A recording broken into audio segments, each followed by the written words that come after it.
Meus amados, a paz do Senhor Jesus, que Deus abençoe a todos, que o eterno nosso Deus venha trazer luz aos nossos caminhos e luz aos nossos entendimentos através da sua santa e inerrante palavra. Seja bem-vindo a mais um vídeo, que Deus abençoe você, que esse vídeo possa servir como base de instrução e de conhecimento para a sua vida. Tá bom, meus amados? Que venhamos refletir nas lições que serão dadas através desses vídeos. Que Deus abençoe a todos, sua família, sua casa. Feliz 2020. Que Deus derrame bênçãos sobre a sua vida, sobre a sua casa, em nome de Jesus, tá bom? Nesse vídeo falaremos da lição de número 12, a rebelião de Absalão. Uma ótima lição. É bom frisarmos também o seguinte, que toda essa revista do quarto trimestre de 2019 foi uma excelente revista. Parabenizando a CPAD por essa revista, na verdade, e pelas lições que extraímos dessa revista. Ótimas lições, muito boa, irmãos. Realmente muito boa, excelente, tá bom, meus irmãos? Então vamos estar falando da lição de número 12, que eu achei importantíssima e que nós iríamos dar na nossa congregação, mas não conseguimos dar, né? Vamos lá. Textuário. O textuário diz assim: desta maneira fazia Absalão a todo Israel que vinha ao rei para juízo. Assim furtava Absalão o coração dos homens de Israel. Furtava o coração dos homens de Israel. Vamos ver aqui na tradução NVI. Eu particularmente achei alguns equívocos nela, mas é uma boa tradução. É uma boa tradução referente ao versículo de número 6, que diz assim: 2 Samuel capítulo 15, versículo 6, diz assim: Absalão agia com todos os israelitas que vinham pedir que o rei lhe fizesse justiça. Agora, olha o final. Assim foi conquistando a lealdade dos homens de Israel. Então, o que Absalão fez? Conquistava a lealdade dos homens de Israel. É bom frisar o seguinte, irmão, que Absalão foi um ótimo político, um ótimo oportunista. O que ele fez? Primeiro ponto, ele se colocava diante do rei, ou seja, quando as pessoas iam entrar para resolver algum problema diante do rei ou para ser julgado pelo rei, algum requisito da sua vida, o que Absalão fazia? Ficava à porta. Então todos que entravam ao rei teriam que passar pelo rei. Então ele foi conquistando justamente nesse ponto. O segundo ponto, que quando as pessoas vinham até ele, automaticamente, como Absalão era um filho de um rei, todos que se achegassem a ele se prostravam em reverência, em respeito à autoridade que Absalão tinha como um filho de um rei. Aí também, quando as pessoas se chegavam ao rei, também faziam justamente isso, prostravam diante do rei em significado de reverência e de respeito ao rei. Então, quando as pessoas vinham, se prostravam diante dele, o que ele fazia? Não deixava as pessoas se prostrarem diante dele. Então, nós vemos uma falsa humildade em Absalão, uma falsa humildade em Absalão. Então, não se prostrava, ele se levantava, ouvia a pessoa e despedia a pessoa com um beijo. Dessa forma,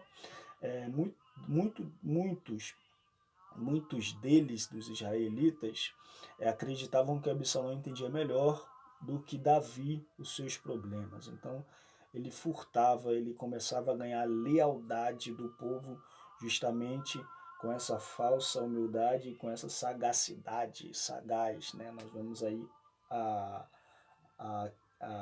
forma que Absalão agia era uma forma sagaz.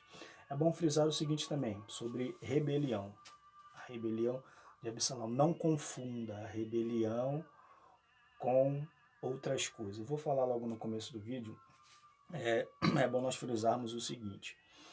Quando uma pessoa, quando um líder, ele começa a fazer tudo de errado, e nós vemos e se levanta pessoas para tentar abrir a mente desse líder, falar que o líder está errado, para voltar às escrituras. Alguns dizem que esses que se levantam para tentar alertar o líder que está fazendo algo de errado, as pessoas têm a tendência de falar que essas pessoas são rebeldes. De forma nenhuma. de forma nenhuma, porque se nós vemos por esse lado, nós vemos o seguinte, que o próprio Cristo seria o rebelde. Por quê? Porque ele entrou no templo, viu toda aquela bagunça, e irou-se mesmo, Cristo se irou, se derrubou aquelas barracas dos cambistas lá. Né? Nós vemos também que João Batista também seria um rebelde. Né? Seria um rebelde, por quê? Porque não aceitava que Herodes tinha feito a traição com o seu próprio irmão e com a nação. Herodes era um lixo, né? Vamos colocar assim, perdão da palavra. Nós vamos aí também que Paulo também era um rebelde. Então, não confunda. Se o líder está errado e você fala diante da Bíblia, diante das Escrituras, não vai falar do seu próprio entendimento, não. Tá? Então, diante da Bíblia, se o seu líder está errado diante da Bíblia, a sua função é lembrar que ele está errado para ele se consertar. Se caso ele não se consertar, se ele não estiver nem aí para você, isso não significa que você é um rebelde, você apenas está alertando. E eu dei os exemplos aqui para você entender melhor, tá? Então não confunda. Ou seja, tem gente que faz o que faz, e se a pessoa falar o contrário dela, o que acontece? O líder já pensa que ela é rebelde, que o líder pode fazer qualquer coisa, que o líder está acima das escrituras. Na verdade, todos nós estamos debaixo das escrituras. Se eu fizer algo, estiver errado diante da palavra de Deus, tenho que me consertar. Seja eu grande, seja eu pequeno, não interessa, estamos debaixo das escrituras, a palavra do Senhor, tá bom? Então não confunda. Vamos lá. Verdade prática. A rebelião revela a natureza depravada e apóstata contra Deus, visando apenas o propósito que contraria a perfeita vontade divina. Glória a Deus. Verdade prática. A leitura diária, irmãos, é muito bom, é muito importante, muito bom a gente estar aí lendo, tá? Então toda vez que você for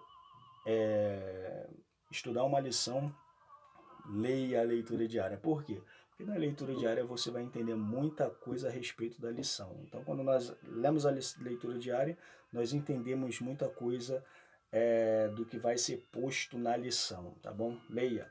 Leitura bíblica em classe é importantíssima. A leitura bíblica em classe é aonde o autor da revista ele tirou a lição. Ele tirou a lição justamente do texto de 2 Samuel, capítulo 15, versículo 1 ao versículo 18. Então ele retirou justamente daí a lição, tá bom? Então é importante.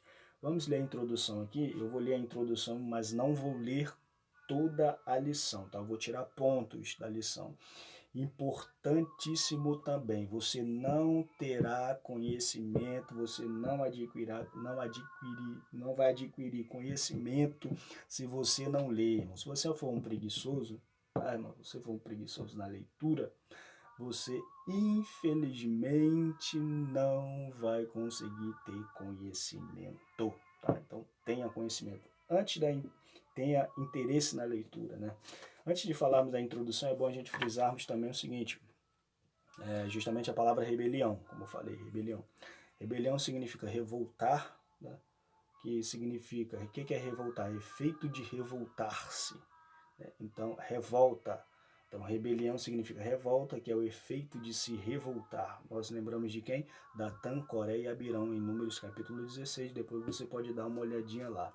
E também nós vemos a rebelião também tem o mesmo significado, a mesma proporção de rebelar-se.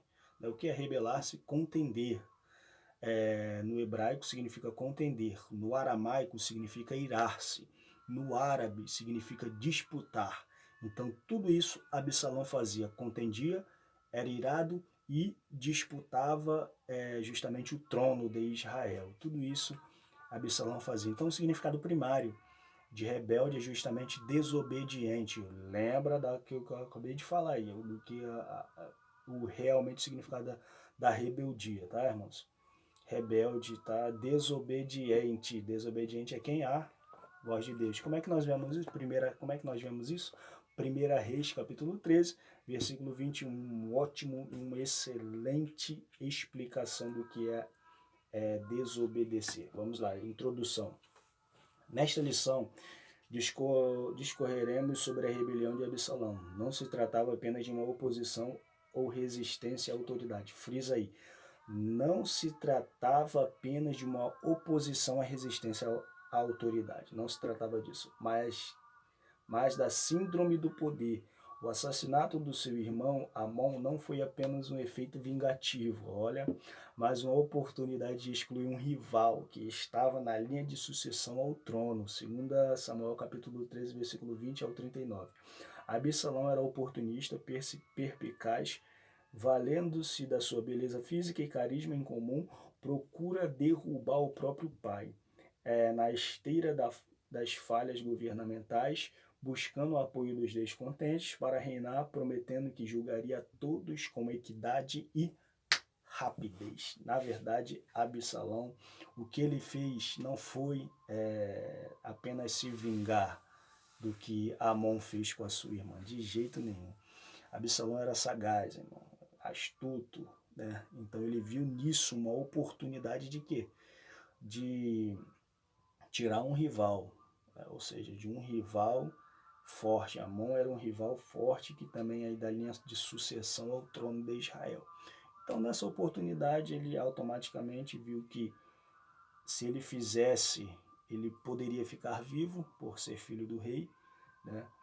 Então ele executou um rival da linha de sucessão ao trono. Não foi uma vingança, apenas uma vingança, não, foi a síndrome do poder. Absalão queria poder, tá, irmãos? Tópico 1, o homem Absalão. Bom frisar que ele era filho de Davi com Maca, né? Nasceu em Hebrom.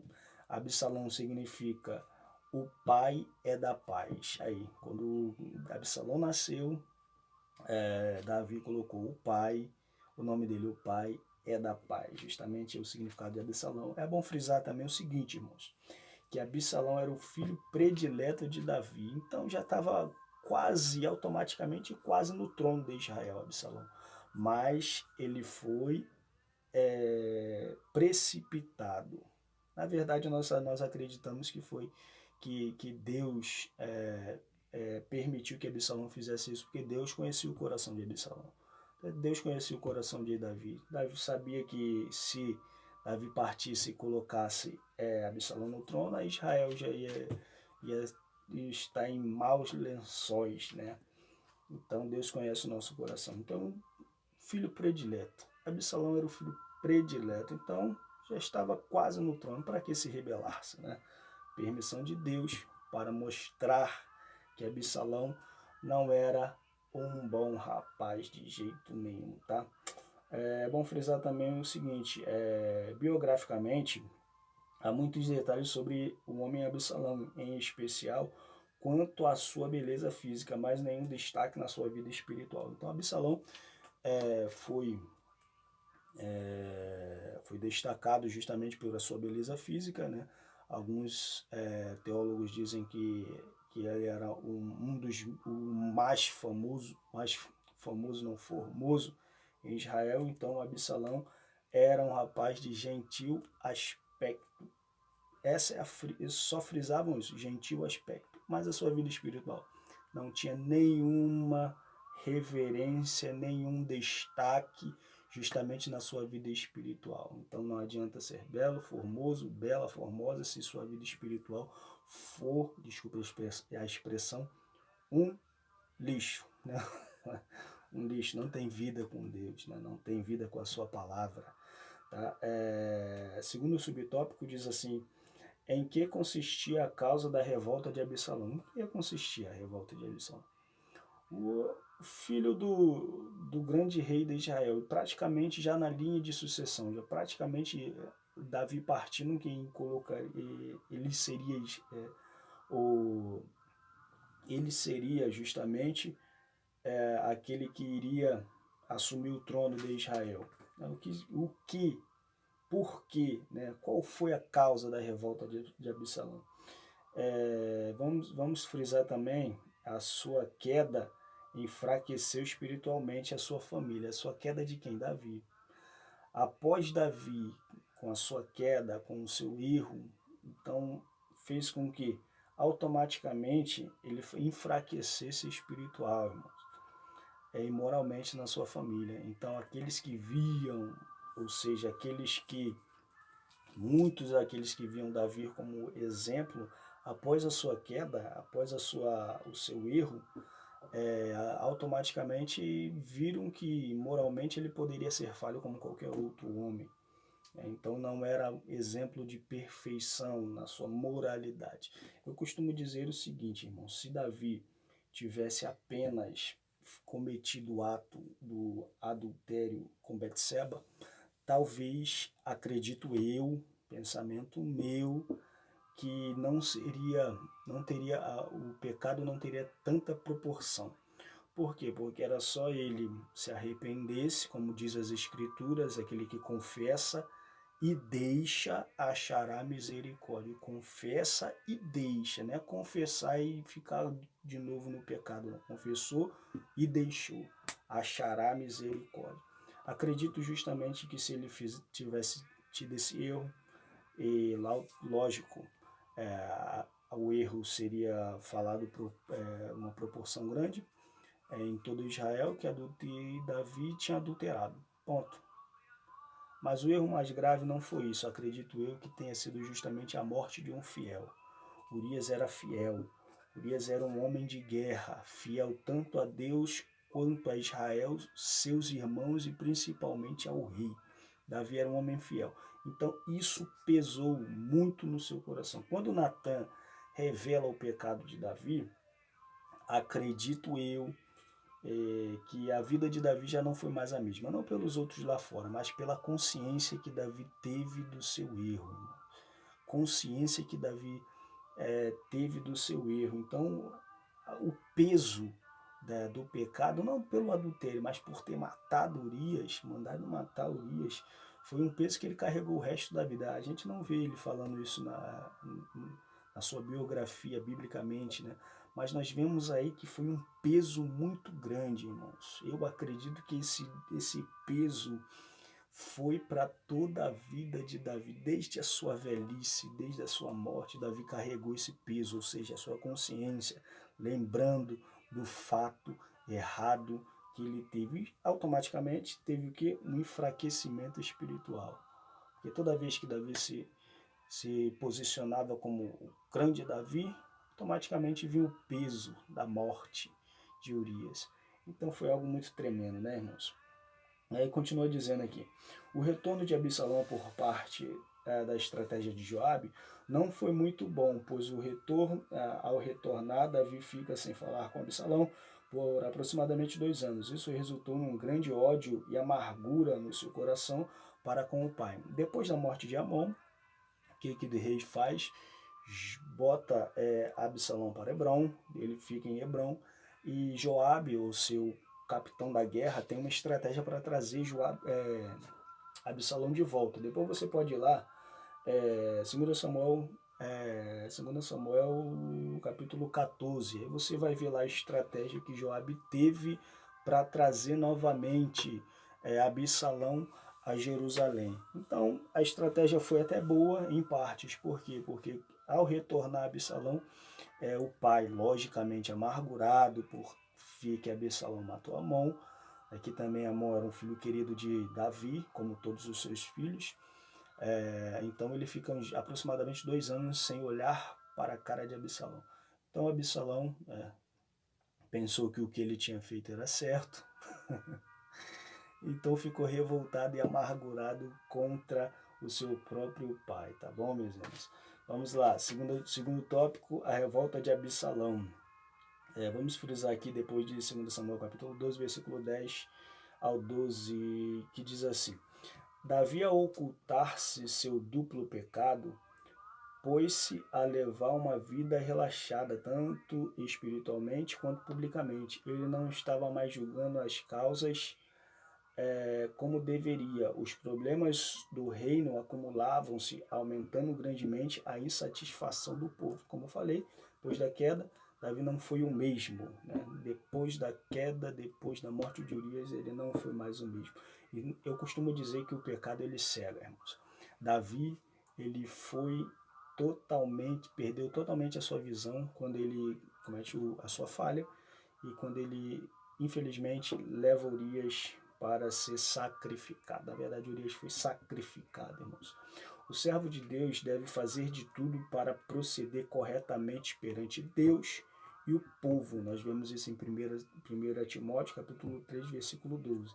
Então, temos que agir sempre corretamente diante de Deus, que irá nos julgar, e também diante do povo de Deus. Segundo tópico, diz assim, Absalão político.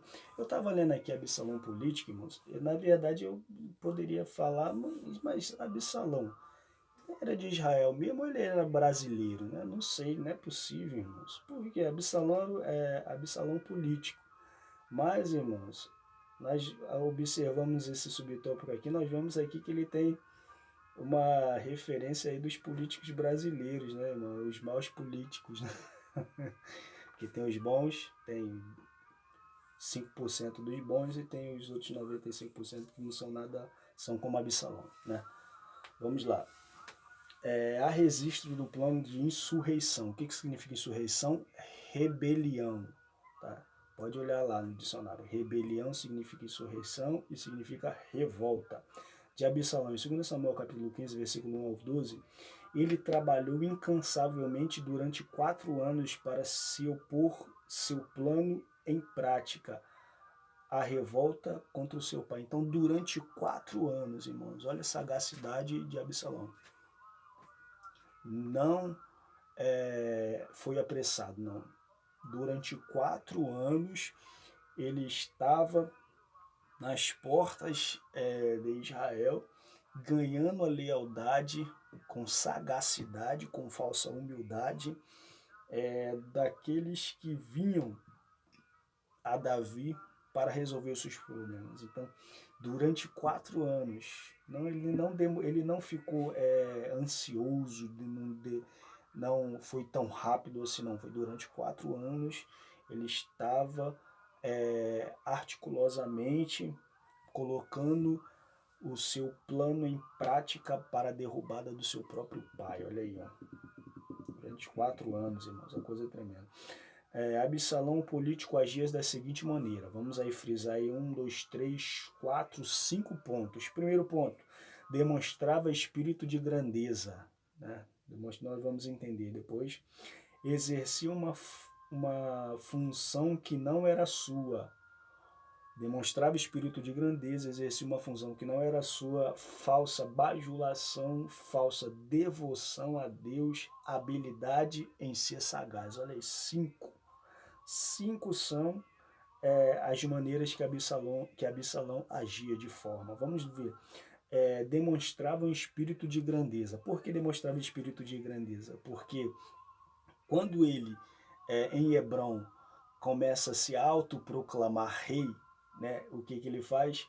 Ele coloca 50 homens à sua frente, que vai à sua frente, cantando, falando que Davi era o rei de Hebrom, ou seja, a sucessão do rei em Hebrom. Né?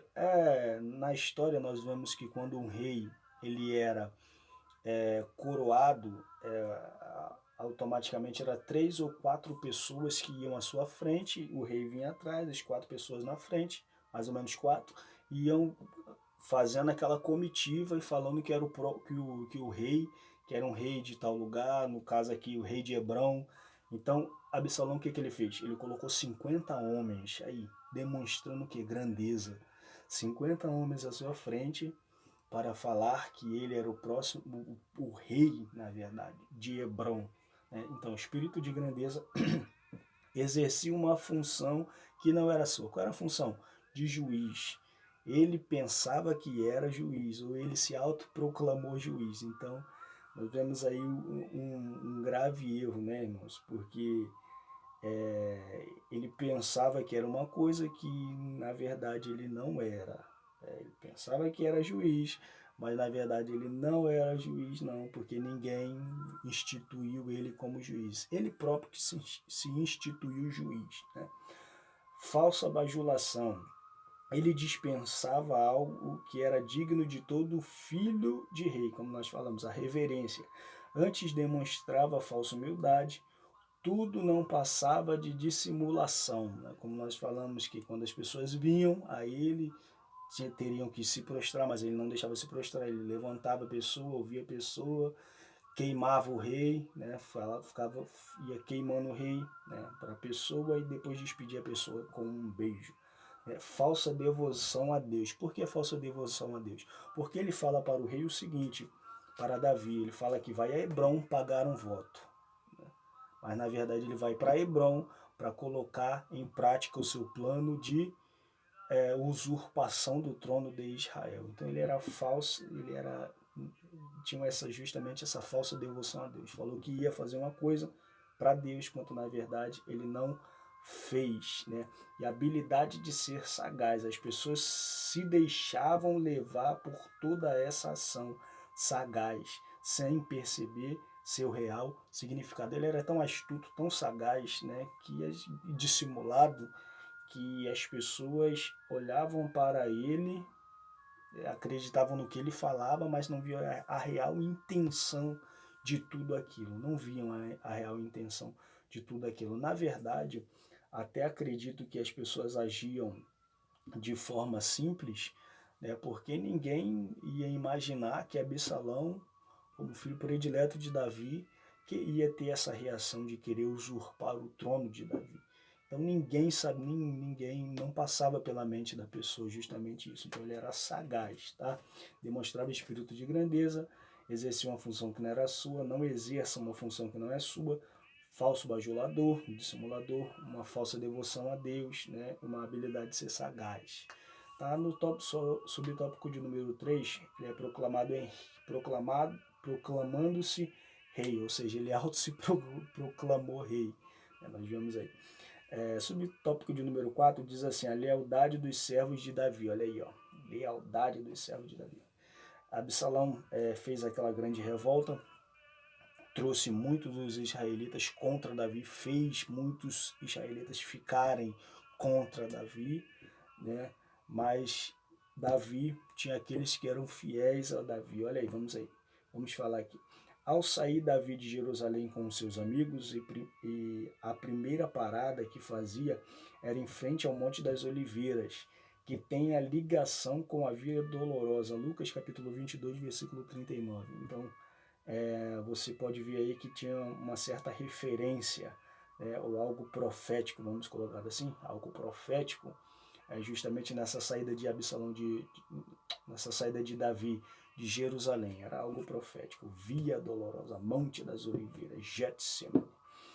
Junto com Davi vai muita gente, mas o texto faz um destaque à lealdade de um estrangeiro de Gade, cujo nome era Itaí. Olha aí, Itaí, justamente isso, Itaí. Por quê? Porque nós vemos quando Davi ele sai de Jerusalém, você vê aí 2 Samuel capítulo 15, a partir do versículo 20. Vamos ler aqui para você ver, para você entender. Deixa eu ver aqui.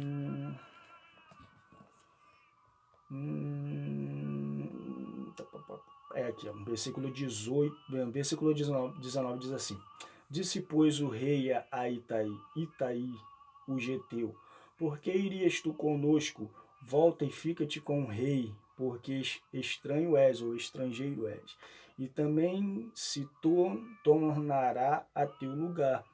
Ontem vieste e te levaria eu hoje conosco a caminho, pois força me é ir aonde quer que pudesse ir.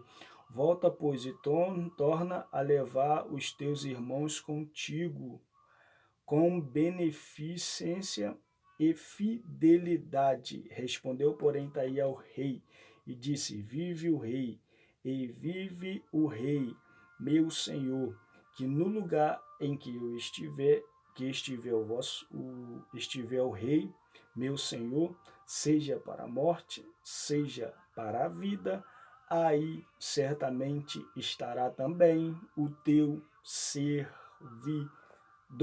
Então, seja para a morte ou seja, para a vida, Itaí estava disposto a estar com o rei, ser fiel ao rei, andar com o rei, mesmo que isso custasse a sua própria vida. Um fiel, um estrangeiro fiel. Quando um filho não é fiel, Deus levanta um estrangeiro fiel. Amém? Tópico de número 3, a morte de Absalão. A morte de Absalão, irmãos, eu acredito que no seguinte,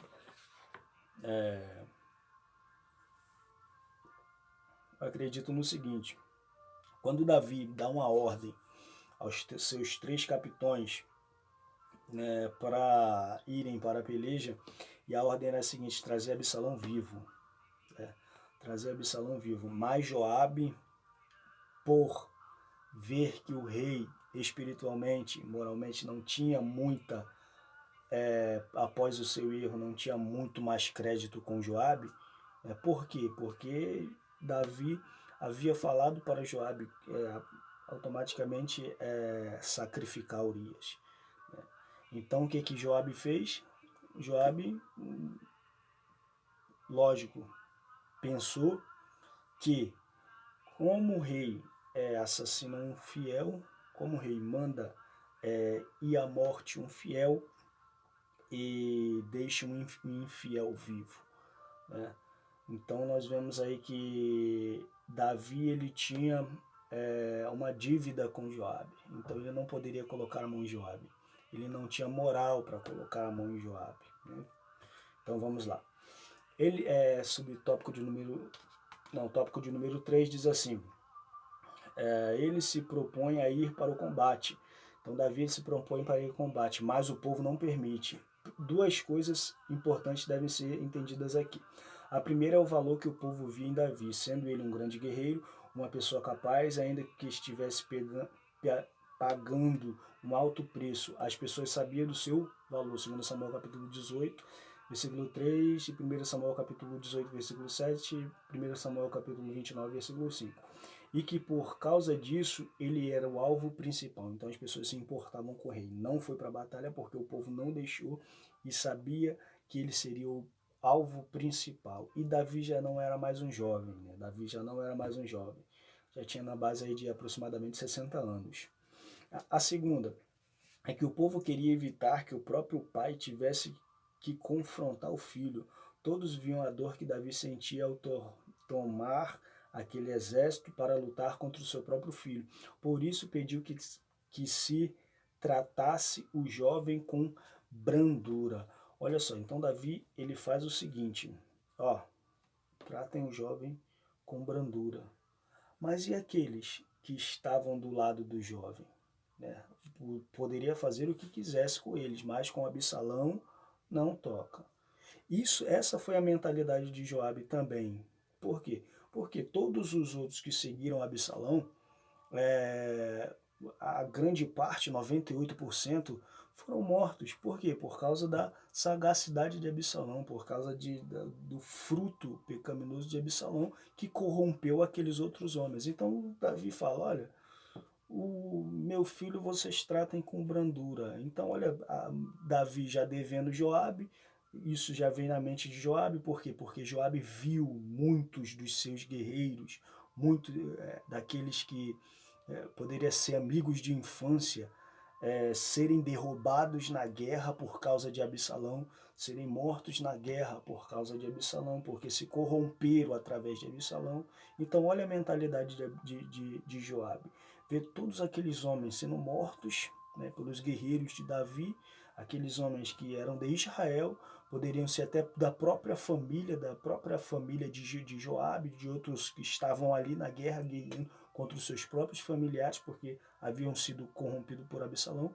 Então Davi ele pensa em quem? No seu filho. Joabe não. Se ele foi o principal, se ele foi aquele que foi usado para corromper todo o povo, então ele vai ter que sofrer todos que sofreram por causa dessa rebelião de Absalão. Então foi justamente isso. E Davi já devia a Joabe por causa da morte de Urias. Tá? Então foi justamente isso, não teve nem meio termo. Né? Vamos ver o segundo tópico, o preço da rebelião de Absalão. Em alguns relatos bíblicos, forças naturais contribuíram para que o povo do Senhor fosse vitorioso, como lama, inseto, doença, o que prova que Deus age como Ele quer. 20 mil homens de Absalão foram abatidos, segundo Samuel capítulo 18. Olha só, irmãos, 20 mil homens de Absalão foram mortos pela espada? Não, pelo próprio bosque. Olha aí, 18, 2 Samuel capítulo 18, versículo 8, diz assim: porque ali se estendeu a batalha sobre a face de toda aquela terra. Foram mais os povos que consumiu o bosque do que os que a espada consumiu naquele dia. Então o bosque, né, o bosque de Efraim, onde que se estendeu a guerra, derrubou mais soldados, matou mais soldados de Absalão do que a própria espada do rei de Israel, de Joabe, do capitão do exército de Davi. Então nós vemos o seguinte aí, que Deus ele age até nas forças naturais. As forças naturais elas agem em favor do povo de Deus. Nós vemos o mar, né, quando os discípulos estavam no mar bravio, aquele aspecto do mar, né? Então nós vemos também que as forças naturais contribuíram para a vitória de Israel. 20 mil homens foram mortos no bosque sem que Israel enfrentasse eles, fora os que foram mortos pela espada. Então o bosque matou mais do que a própria espada de Israel. Acreditamos que o nosso Deus, ele é aquele que trabalha nas forças da natureza para dar vitória ao povo seu. Amém, irmãos? Esse é um ponto central também da lição. Os terrenos difíceis, né? Quando o bosque derrubou aqueles 20 mil homens, foram mortos por doenças, foram mortos por insetos, lama, então tudo dificuldade, terreno difícil. Aí quando Israel chega, quando Davi chega com seus soldados, já está praticamente ganha a vitória, ganha a batalha. Joabe tomou conhecimento da situação de Absalão. Quando Absalão viu que o povo estava perdendo, foi embora. Povo que deixa o povo que nem saber do povo. Joabe tomou conhecimento da situação de Absalão. Quando ele foge, ele fica preso, os seus cabelos, prendem um galho, ele fica entre o céu e entre a terra. Ele fica pendurado pelos seus cabelos num galho de uma árvore. Joabe, tomando conhecimento da situação de Absalão, irando-se porque o homem que lhe trouxe a notícia não o matara. Aí o que o homem fez? O mensageiro lhe disse que não poderia ter feito isso, ainda que fosse para ganhar 1000 moedas de prata, pois tinha ouvido o pedido do rei. Joabe então foi até Absalão e transpassou com dardos. Então o mensageiro foi: Absalão está pendurado lá. Aí Joabe se revolta com o soldado que veio trazer a notícia, e o soldado responde a Joabe, e Joabe vai àquela situação, vê o homem pendurado e acaba de matá-lo. Conclusão: com este episódio aprendemos que a rebelião aborrece a Deus. Evitemos, pois, o pecado da rebeldia, busquemos a sabedoria e prudência divina, para que não experimentamos a ira do Deus justo e verdadeiro. Sejamos fiéis e santos. Tá, meus irmãos? Então aqui foi uma ótima lição.